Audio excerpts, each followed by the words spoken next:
Hypnotise. এই নামটা তো অবশ্যই শুনে থাকবেন, আর এটা কতটা শক্তিশালী এই মুভিটা দেখলেই জানতে পারবেন।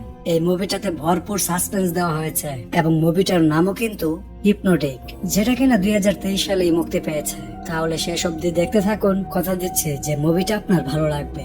গল্পের শুরুতে ডিটেকটিভ ড্যানিকে দেখানো হয়। ড্যানি একজন থেরাপিস্ট ডক্টরের সাথে বসে রয়েছে। ডক্টর তাকে জিজ্ঞাসা করে, তুমি তোমার মেয়েকে শেষবার কোথায় দেখেছো? ড্যানি ডক্টরকে জানায়, আমার মেয়ে পার্কে খেলছিল। আমি একটু অন্যমনস্ক হলে সে আমার চোখের সামনে থেকে উধাও হয়ে যায়। আমি তাকে অনেক খুঁজেছি, কিন্তু আমি তাকে কোথাও খুঁজে পাইনি। আমার মেয়েকে আমার সামনে থেকে অপহরণ করে নিয়ে গেছে। তখন ড্যানির কাছে তার সাথী নিকের মেসেজ আসে। সে ড্যানিকে ডিউটির জন্য ডাকে। এরপরে ড্যানি যখন লিফটে আসে, সে তার ওয়াইফ ও মেয়ের ছবি বের করে, আর তার মেয়েকে 18 বছরের একটা ছেলে অপহরণ করেছে। যখন তাকে গ্রেফতার করা হয়, ততক্ষণে সে কিডন্যাপিং এর বিষয়টাকে ভুলে গেছে, আর পর্যাপ্ত প্রমাণ না থাকাতে ছেলেটাকে জামিন দিয়ে বের করে দেওয়া হয়। এই বিষয়টা মনে পড়লেই তার মন খারাপ হয়ে যেত, আর সে নিজের মনকে কন্ট্রোল করতে পারতো না। ড্যানি এরপর বিল্ডিং থেকে বাইরে এলে তার বন্ধু নিককে সে দেখতে পায়। নিক মূলত ড্যানিকে নিয়ে যাওয়ার জন্য এসেছে। নিক ড্যানিকে জানায়, আমাদের কাছে একটা আননোন কল এসেছিল, সেখান থেকে জানতে পারি যে আজকে ব্যাংক অফ অস্টিনে ডাকাতি হতে যাচ্ছে। নিক আরো জানায়, ব্যাংক অফ অস্টিনের দ্বিতীয় শাখাতেও ডাকাতি হয়েছে। এই চোরদের টার্গেট টাকা না, এদের মেন টার্গেট হলো লকার নাম্বার 23, আর সেটাকেই তারা চুরি করছে। ড্যানিরও একটা অ্যাকাউন্ট ছিল এই ব্যাংকেই। এখন তারা দুজনেই তাদের সম্পূর্ণ টিমকে সাথে নিয়ে এই ব্যাংকের সামনে বসে যায়, যাতে করে চোরদেরকে তারা ধরতে পারে। তখন একজন লোক এসে সামনে থাকা বেঞ্চে বসে পড়ে, আর একজন মহিলা ফোনে কথা বলতে বলতে সেই বেঞ্চে এসে বসে পড়ে। ড্যাল নামের লোকটা মহিলাটাকে হিপনোটাইজ করে ফেলে। মহিলাটাকে বলে আজকে জীবন চলে যাওয়ার মতো গরম চালিয়েছে। এরপরে এগিয়ে গিয়ে দাঁড়িয়ে থাকা গার্ডদেরকে কিছু বলে, আর সেখান থেকে চলে যায়। ড্যানি সময় নষ্ট না করে সে ব্যাংক থেকে বের হয় আর দ্রুত ব্যাংকের ভেতরে চলে আসে। নিক ড্যানিকে রিকোয়েস্ট করে যে প্লিজ তুমি এরকমটা করো না। ড্যানি ব্যাংক ম্যানেজারকে বলে, আমি আমার অ্যাকাউন্ট খুলে দেখবো। এদিকে সেই মহিলা মানে যাকে হিপনোটাইজ করা হয়েছিল, সে মনে করে আজকে আসলে অনেক গরম পড়েছে, আর রাস্তাতে ড্রেস খুলে হাঁটতে থাকে, আর এই কারণে রাস্তাতে অ্যাক্সিডেন্ট হয়ে যায়। ব্যাংকের ভেতরে ড্যানি যখন লকার রুমে আসে, আমি তো ভুল করে আপনার চাবি অফিস রুমে ফেলে এসেছি, এখনই এনে দিচ্ছি, একটু অপেক্ষা করুন। কিন্তু ম্যানেজারের চাবি তো আসলে ড্যানি চুরি করেছে। ম্যানেজার সেখান থেকে চলে গেলে ড্যানি তখন 23 নাম্বার লকারটি খুলে ফেলে, আর সেই লকারের ভেতরে তার মেয়ে মিনির ছবি দেখতে পায়। এদিকে ড্যাল ব্যাংকের একজন কর্মচারীকে হিপনোটাইজ করে আর মেয়েটাকে লকার রুমে পাঠিয়ে দেয়। মেয়েটাকে ড্যানি আটকালে মেয়েটি কোনো কিছুই শুনছিল না। এতক্ষণে ব্যাংকের মধ্যে হিপনোটাইজ করা গার্ডগুলো চলে আসে আর ড্যানের উপর গুলি করে। এরপরে সেই মহিলা বক্সটাকে নিয়ে একটি ট্রাকে উঠে পড়ে, আর তার সাথীরা অ্যাক্সিডেন্ট হওয়া জায়গাতে ব্যস্ত ছিল। বক্স নিয়ে যাওয়ার সময় সেই ট্রাকটার অ্যাক্সিডেন্ট হয়ে যায়। এরপরে ড্যাল সেই বক্সটাকে ট্রাক থেকে বের করে আনে আর বোমা দিয়ে ট্রাকটাকে উড়িয়ে দেয়। কিন্তু ড্যানি তখন ড্যালের পিছু করতে থাকে, আর ড্যানের বাকি সাথীরাও, এরা সবাই লুকিয়ে ছাদ অব্দি চলে আসে। ড্যাল তখন ড্যানির দুজন সাথীকে হিপনোটাইজ করে ফেলে। তখন সেই দুইজন ড্যানের দিকে বন্দুক তাক করে। ড্যানি জিজ্ঞাসা করে, আমার মেয়েকে কোথায় রেখেছ? ড্যাল উত্তর দেয় না, বরং বলে যে এই ছবিটা তুমি আমাকে দিয়ে দাও। তখন ড্যাল বলে, তোমরা দুজন দুজনকে গুলি করো। এই দুইজন গুলি করলে ড্যাল ছাদ থেকে লাফ দেয়। এরপর ড্যানি যখন নিচে তাকিয়ে দেখে, নিচে কাউকে সে দেখতে পায় না। এরপরে ড্যানি নিককে প্রশ্ন করে, আমার মেয়ের ফটো সে লকারে কিভাবে আসলো? নিক বলে, তুমি একজন ফেমাস ডিটেকটিভ, আমার মনে হয় কেউ তোমার সাথে গেম খেলছে, হয়তো আমাদের কিছু লোক তার সাথে হাত মিলিয়েছে। রাতে নিক ড্যানিকে ফোন করে বলে, আমি সেই লোকটাকে খুঁজে পেয়েছি, যে ব্যক্তি আমাদেরকে ব্যাংক ডাকাতের খবরটা দিয়েছিল। সেই মহিলার নাম ডায়না ক্রস। এরপরে ড্যানি সেই মহিলার দোকানে চলে আসে।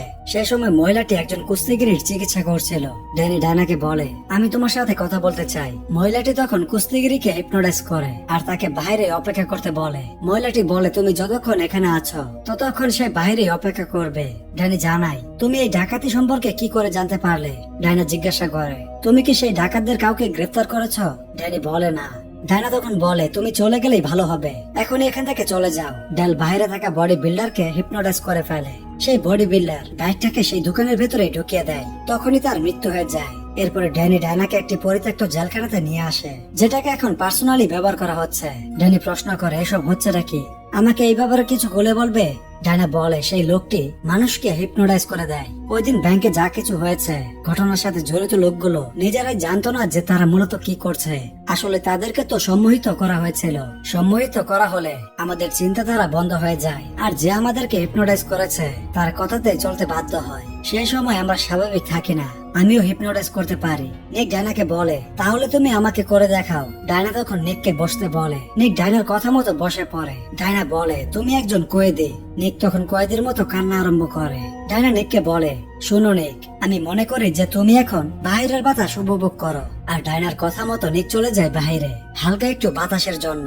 ডায়না বলে, আমি এই জাদুটা তোমার উপরও প্রয়োগ করেছি, কিন্তু এটি তোমার উপর কাজ করেনি। এদিকে বাইরে যখন নিক আসে, ডেল নিককে সম্মোহিত করে ফেলে। ডায়না জানায় কিছু বছর আগে একটা ডিভিশন হয়, আর যেটা কিনা আমেরিকার সরকার তৈরি করেছিল।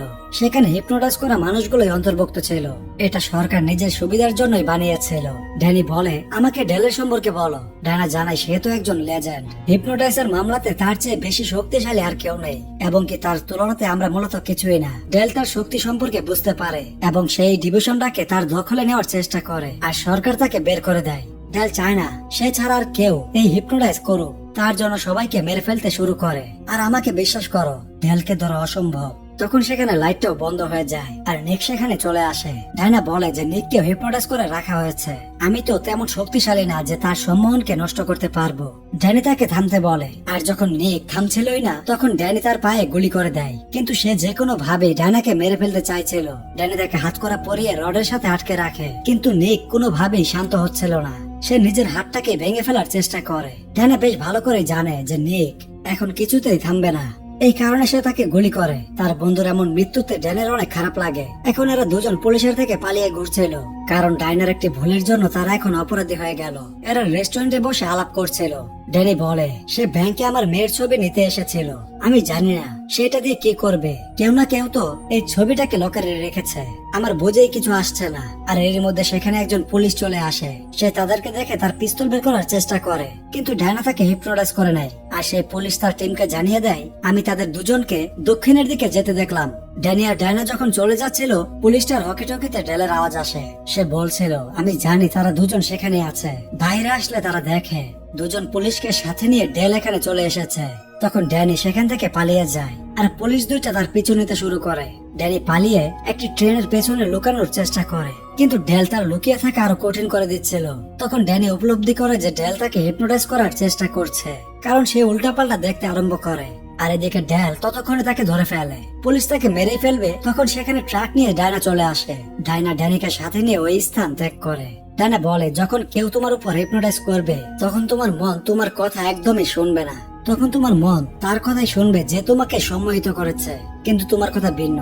তোমার কাছে একটা মানসিক ব্লক আছে। এটা এমন একটি লকার যেটাতে লক দেওয়া রয়েছে, আর এই কারণে মূলত কেউই তোমার মাইন্ডের অ্যাক্সেস নিতে পারবে না। এই ব্লকটা কোনো কষ্ট অথবা আঘাত থেকেও আসতে পারে, তা তোমার মন থেকেই হোক অথবা তোমার ব্রেন থেকেই। হয়তো তোমার মেয়ে এই ব্লকের কারণ, যার কারণে আমি তোমাকে হিপনোটাইজ করতে পারিনি, কিন্তু ডেল অবশ্যই করতে পারবে। এরপর তারা জেরিন নামের এক লোকের সাথে দেখা করতে যায়, যে কিনা ডায়নাকে হিপনোটাইজ শিখিয়েছিল। ড্যানি তার মেয়ের সম্পর্কে জিজ্ঞাসা করে। এখনো আমি এর উত্তর খুঁজে পাইনি যে আমার মেয়ের ছবি এই লকারে কি জন্য এলো। ডেল তখন বলে, আমাকে দেখাও তোমার মেয়ে আসলে কে।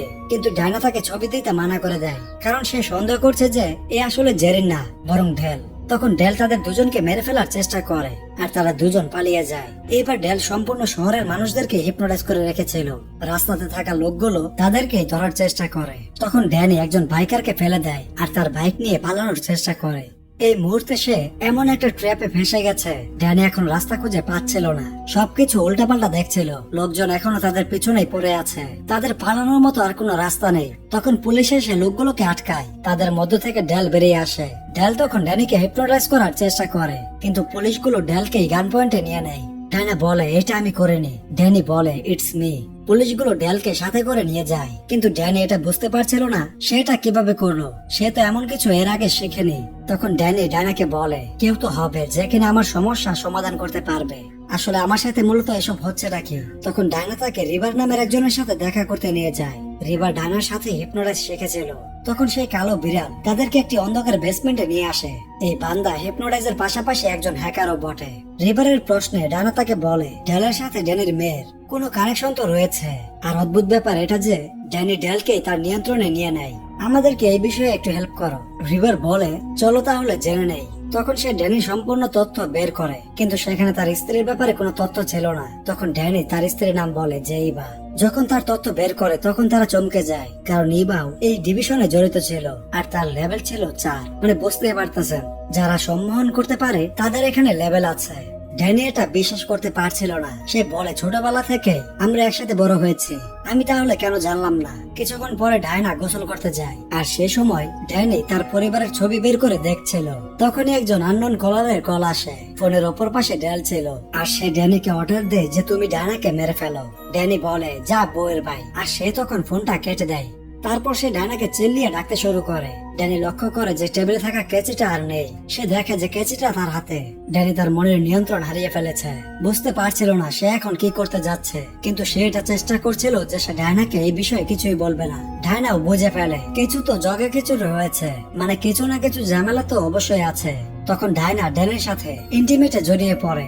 মাঝরাতে ড্যালের চোখ খোলে আর নিজেই কালো বিড়ালের কম্পিউটারে গিয়ে চেক করে। সেটা খুঁজে বের করে যে তার স্ত্রীর নাম আসলে ইভানা, বরং ডায়না ক্রস। ডায়না ক্রস আর কেউ না, সেই মহিলা যে কিনা তার সঙ্গে 2 দিন থেকে ঘোরাফেরা করছে। এরপরে তার ফোনে থাকা স্ত্রীর ছবি আবারও বের করে দেখে, সেখানেও ডায়না ক্রসই ছিল। এরপরে সেই কম্পিউটারে তার মেয়ের নাম প্রবেশ করায়, আর সেটা জানতে পারে তার মেয়ের কাছে এক্সট্রিম লেভেলের হিপনোটাইজ পাওয়ার রয়েছে। তখন সেখানে ডায়না চলে আসে। ড্যানি জিজ্ঞাসা করে, আমার মেয়ে কোথায়? তুমি তাকে কোথায় লুকিয়ে রেখেছো? ডায়না বলে, আমি না, তুমি তাকে লুকিয়ে রেখেছো। তখন তার মনে পড়ে যায় এই ডিভিশনে থাকা লোকগুলো তার মেয়েকে দিয়ে এক্সট্রিম লেভেল অব্দি ট্রেন করাতে চাইছিল, আর সেটা ড্যানি চাইতো না, কারণ তার মেয়ে অনেক ছোট ছিল। এই কারণে মূলত ড্যানি নিজেই তার মেয়েকে গায়েব করে রেখেছে। ড্যানি বুঝতে পারে যে এখন পর্যন্ত তার সাথে যে সমস্ত ঘটনা ঘটেছে সেই সব আসলে ফেক ছিল। বাস্তবে তো সেই ডিভিশন মেম্বারদের মাঝখানে ছিল। আজ অব্দি সে যতগুলো মানুষকে দেখেছে, মানে এখন অব্দি যা দেখলাম তা ছিল ড্যানের একটি ভ্রম মাত্র। আর এখানে থাকা সবাই ছিল তারই দলের সদস্য।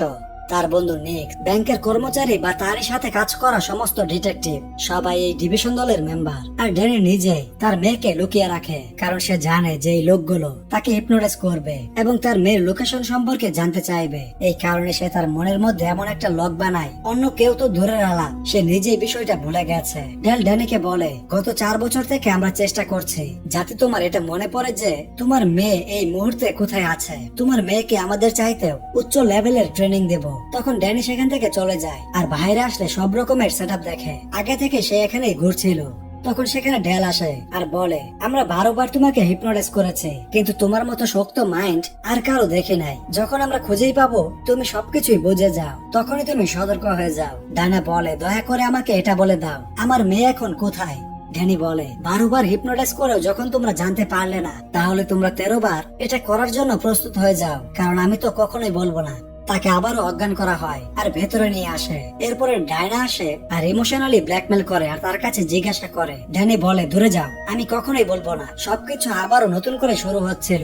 আবারও মেয়ে হারানোর গল্প তার মাথাতে প্রবেশ করিয়ে দেওয়া হয়। আবারও সিন সেখানে আসে যেটা মুভির শুরুতে দেখানো হয়েছিল।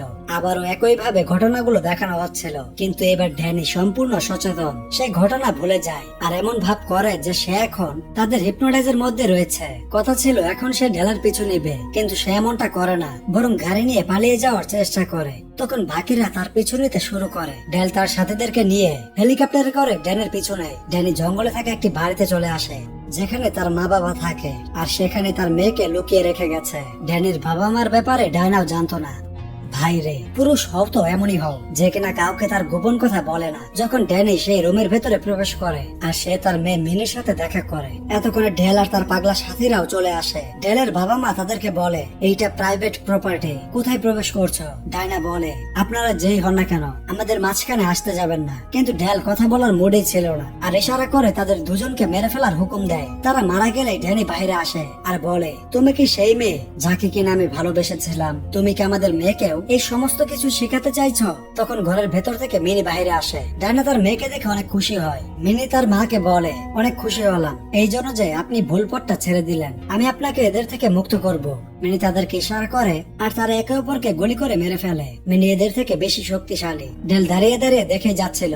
আসলে এই সমস্ত কিছুর মাস্টার মাইন্ড ড্যানি নিজেই। সে তার ব্রেন ব্যবহার করে তাদের সবাইকে, মানে এই ডিভিশনের সবাইকে এই জায়গাতে আনতে চাইছিল, যাতে এই গ্যাং এর সবাইকে একসাথে শেষ করা যায়। আর তার এই প্ল্যান সফল হয়। তারপর সেখানে ড্যানির আসল বাবা মা চলে আসে। আগে যারা মারা গেল সেই সব ছিল চোখের সম্মোহন। মিনি ওই সময় ডায়নাকে তারই মনের ভেতরে বেঁধে রেখেছিল, যাতে কোন রকম হস্তক্ষেপ তার মা নিতে ভাবতে না পারে মিনি একাই সম্পূর্ণ ডিভিশনের 12টা বাজিয়ে দিয়েছে। আর এরকমটা করার জন্য ড্যানি তখন রুমের ভেতরে বলেছিল ডেল মারা যাওয়াতে ডায়নাও তার হিপনোটাইজ থেকে মুক্তি পায়। এরপরে ড্যানি, ডায়না, মিনি আর তার মাকে নিয়ে হেলিকপ্টারে করে সেখান থেকে চলে যায় আর তার বাবা সেখানেই থেকে যায়। আর এখানে আমরা বুঝতে পারি যে ড্যানির বাবা সে তো অলরেডি মারা গেছে, আর যে তার রূপ নিয়ে বেঁচে ছিল সে মূলত ড্যান।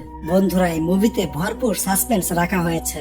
যেভাবে এই মুভির শেষ হয়েছে আমি বিশ্বাস করি যে এই মুভির দ্বিতীয় পর্ব খুব শীঘ্রই চলে আসবে। আর যখন এর দ্বিতীয় পর্ব আসবে দ্রুত আমি আপনাদের জন্য নিয়ে আসবো।